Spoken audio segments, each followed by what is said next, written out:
अथ द्वितीयाष्टकारंभः तत्र प्रथमोऽध्यायः। अब द्वितीय अष्टक के प्रथम अध्याय का आरंभ है। उसमें 122वें सूक्त के प्रथम मंत्र में सभापति के कार्य का उपदेश किया जाता है। भावार्थ, इस मंत्र में पूर्णोपमा और वाचक् लुप्तोपमा दो अलंकार हैं। जब मनुष्यों का योग्य पुरुषों के साथ अच्छा यत्न बनता है तब कठिन काम भी सहज से सिद्ध कर सकते हैं। अब स्त्री पुरुषों के व्यवहार को अगले मंत्र में कहा है। भावार्थ, इस मंत्र में उपमा और वाचक् लुप्तोपमा अलंकार है। पतिव्रता स्त्री विद्यमान अपने पति को प्रसन्न करती और स्त्री व्रत अर्थात नियम से अपनी स्त्री में रमने वाला पति जैसे दिन रात्रि संबंध से मिला हुआ है, वर्तमान व्यवहार में यथावत प्रयत्न करें। अब अगले मंत्रों में अच्छे गुणों के विचार और व्यवहार का उपदेश करते हैं। भावार्थ, इस मंत्र में वाचक् लुप्तोपमा अलंकार है। जो मनुष्य जैसे हम लोगों को प्रसन्न करें वैसे हम लोग भी उन मनुष्यों को प्रसन्न करें। भावार्थ, इस मंत्र में वाचक् लुप्तोपमा अलंकार है। हे मनुष्यों, जैसे सुंदर शिक्षा से हम लोगों की आयु को तुम बढ़ाओ वैसे हम भी तुम्हारी आयु की उन्नति किया करें। भावार्थ, इस मंत्र में उपमा और वाचक् लुप्तोपमा अलंकार है। जैसे वैद्य जन सबके लिए आरोग्यपन देके रोगों को जल्दी दूर कराते वैसे सब विद्यावान सबको सुखी कर अच्छी प्रतिष्ठा वाले करें। भावार्थ, इस मंत्र में वाचक् लुप्तोपमा अलंकार है। विद्वानों को चाहिए कि सबके प्रश्नों को सुन के यथावत उनका समाधान करें। भावार्थ, इस मंत्र में वाचक् लुप्तोपमा अलंकार है। जैसे इस संसार में विद्वान जन पुरुषार्थ से अनेकों अद्भुत यानों को बनाते हैं वैसे औरों को भी बनाने चाहिए। भावार्थ, जैसे पुरुषार्थी मनुष्य समृद्धिमान होता है वैसे सब लोगों को होना चाहिए।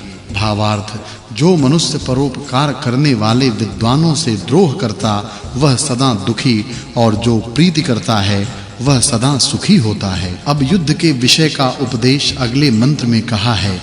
भावार्थ, मनुष्यों को चाहिए कि अपने शत्रुओं से अधिक युद्ध की सामग्री को इकट्ठी कर अच्छे पुरुषों के सहाय से उस शत्रु को जीतें।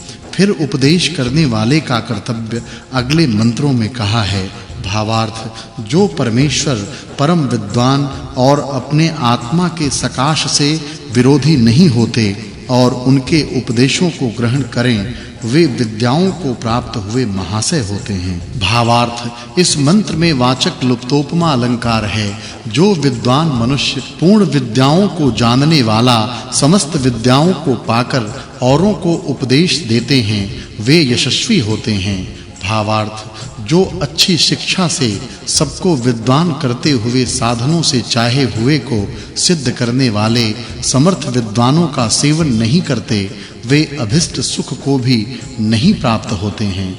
भावार्थ, जो विद्वान मनुष्य व विदुषी पंडिता स्त्री लड़के लड़कियों को शीघ्र विद्वान और विदुषी करते व जो वणिक सब देशों की भाषाओं को जान के देश देशांतर और द्वीप द्वीपांतर से धन को ला ऐश्वर्य युक्त होते हैं वे सबको सब प्रकारों से सत्कार करने योग्य हैं। अब राजधर्म विषय को अगले मंत्र में कहा है। भावार्थ, इस मंत्र में उपमा अलंकार है।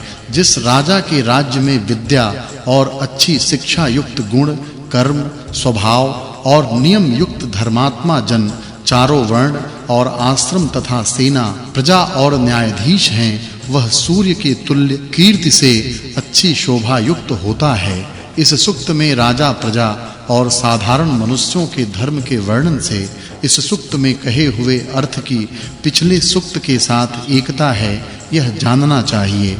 यह 122वां सूक्त और तीसरा वर्ग समाप्त हुआ। अब 123वें सूक्त का आरंभ है। उसके प्रथम मंत्र में स्त्री पुरुष के विषय को कहते हैं। भावार्थ, इस मंत्र में वाचक् लुप्तोपमा अलंकार है। जो प्रातः समय की वेला के गुणयुक्त अर्थात शीतल स्वभाव वाली स्त्री और चंद्रमा के समान शीतल गुण वाला पुरुष हो उनका परस्पर विवाह हो तो निरंतर सुख होता है। फिर उसी विषय को अगले मंत्र में कहा है।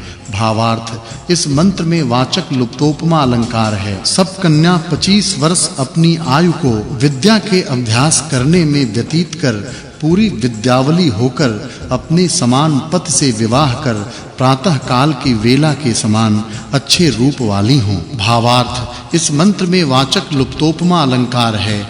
जब दो स्त्री पुरुष विद्यावान, धर्म का आचरण और विद्या का प्रचार करने वाले सदा परस्पर प्रसन्न हों, तब गृहाश्रम में अत्यंत सुख का सेवन करने वाले होते हैं। भावार्थ इस मंत्र में वाचक् लुप्तोपमा अलंकार है।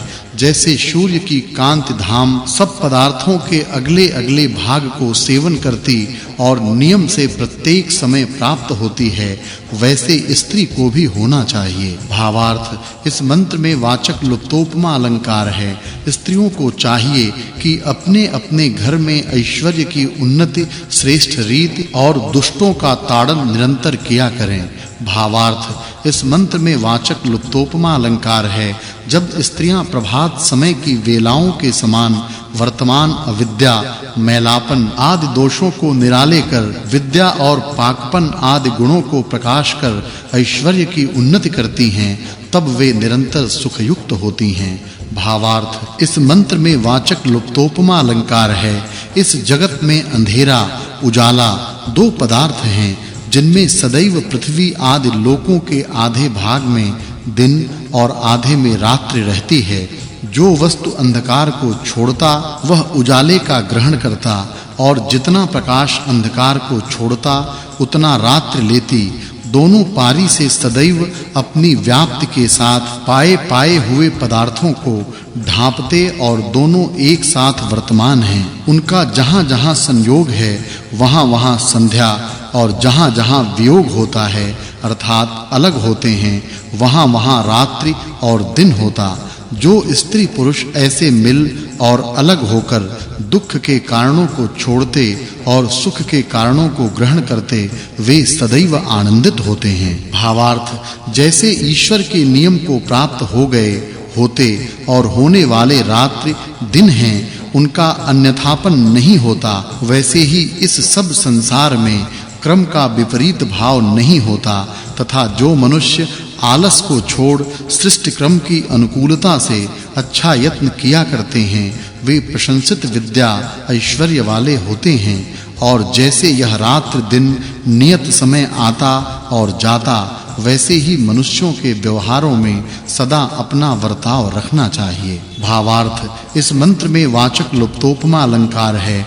जैसे प्रातः समय की वेला अंधकार से उत्पन्न होकर दिन को प्रसिद्ध करती है, दिन से विरोध करने वाली नहीं होती, वैसे स्त्री सत्य आचरण से अपने माता-पिता और पति के कुल को उत्तम कीर्ति से प्रशस्त कर अपने ससुर और पति के प्रति उनके अप्रसन्न होने का व्यवहार कुछ न करे। भावार्थ इस मंत्र में उपमा अलंकार है। जैसे विदुषी ब्रह्मचारिणी स्त्री पूरी विद्या, शिक्षा और अपने समान मनमाने पति को पाकर सुखी होती है, वैसे ही और स्त्रियों को भी आचरण करना चाहिए। भावार्थ इस मंत्र में उपमा अलंकार है। जैसे प्रातः काल की वेला नियम से अपने समय और देश को प्राप्त होती है, वैसे स्त्री अपने पति को पाकर ऋतु धर्म को प्राप्त होवें। भावार्थ इस मंत्र में वाचक् लुप्तोपमा अलंकार है। जैसे प्रभात वेला सूर्य के संयोग से